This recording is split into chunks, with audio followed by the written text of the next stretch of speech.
नमस्कार।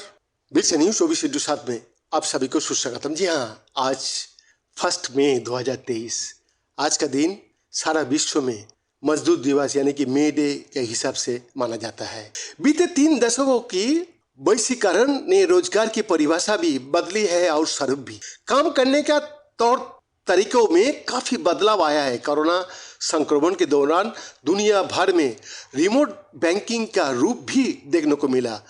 मजदूर और मजदूरी दोनों का अर्थ समय का साथ बदल रहे हैं। ऐसे में 132 साल से चली आ रही मे दिवस की परंपरा की आज क्या मायने है। दुनिया में सबसे ज्यादा बंधुआ मजदूर भारत में है। विश्व गुलामी सूचकांक की रिपोर्ट के मुताबिक साल 2016 में भारत में 80 लाख लोग आधुनिक गुलामी में जी रहे थे, यानी औसतन 1000 भारतीयों में से 6 को अपने काम का मेहनताना नहीं मिल रहा है। हालांकि भारत सरकार ने इन आंकड़ों पर सवाल भी उठाया है।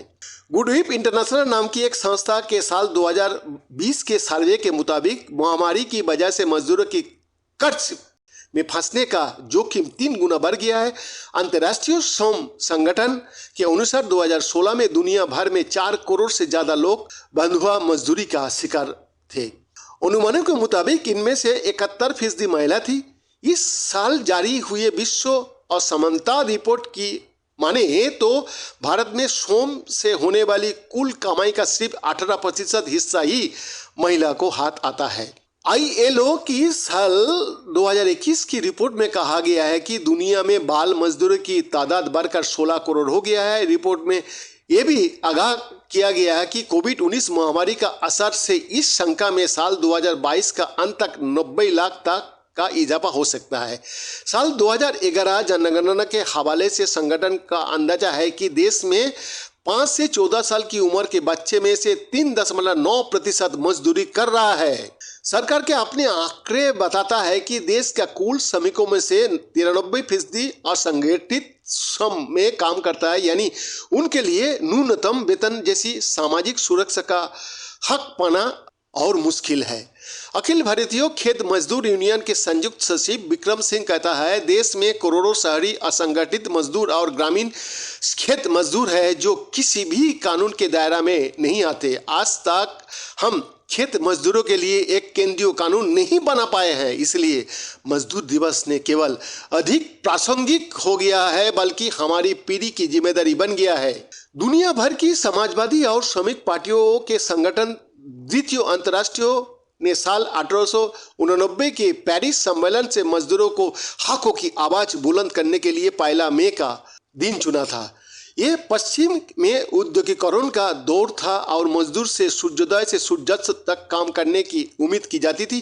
अक्टूबर 1884 में अमेरिका और कनाडा की ट्रेड यूनियनों का संगठन federation of organised trades and labour union ने तय किया कि मजदूर 1 मई 1886 के बाद रोजाना 8 घंटे से ज्यादा काम नहीं करेंगे।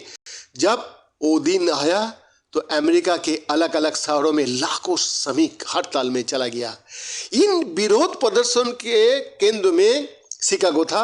यहाँ 2 दिन तक हड़ताल शांतिप्रिय तरीके से चली, लेकिन 3 मई की शाम को मैकेनिक हार्वेस्टिंग मशीन कंपनी के बाहर भर की हिंसा में 2 मजदूर पुलिस फायरिंग में मारे गए। अगला दिन फिर दोनों पक्ष का बीच झड़पें हुए, जिनमें 7 पुलिस वाले समेत 12 लोगों को जान गंवानी पड़ी। इसी वजह से द्वितीय अंतर्राष्ट्रीय ने 1 मई को दिन चुना था। शुरुआत में दुनिया भर के मजदूरों से सिर्फ रोजाना 8 घंटा काम की मांग को लेकर एकजुट होने के लिए कहा गया। इसके बाद 1889 से लेकर 1890 तक अलग अलग देशों में मजदूरों ने प्रदर्शन किए। ब्रिटेन के हाइट पार्क में 1890 की 1 मई को 3 लाख मजदूर 8 घंटा काम की मांग को लेकर सड़कों पर उतरे। जैसे जैसे वक्त बीता, ये दिन श्रमिकों को बाकी अधिकारियों को तरफ ध्यान दिलाने का भी एक मौका बन गया है। बैद्यनाथ दास का रिपोर्ट, बिट्स न्यूज 24/7।